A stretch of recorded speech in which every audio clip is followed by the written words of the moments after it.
Magtatanong lang pala tayo ng bigas muna. Hindi pala pwede buhatin dito sa e-bike. Mabigat. Nandito pa ba yung mic ay? Baka nandun yung paayusan?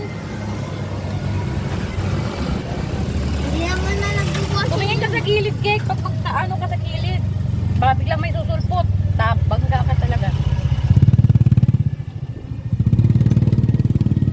Kasi ba yung bigasan dito?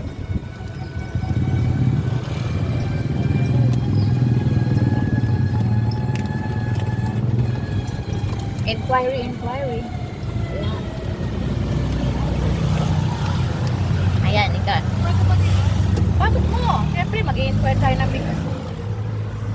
Tingnan natin ang mga bigas nila dito sa bigasan.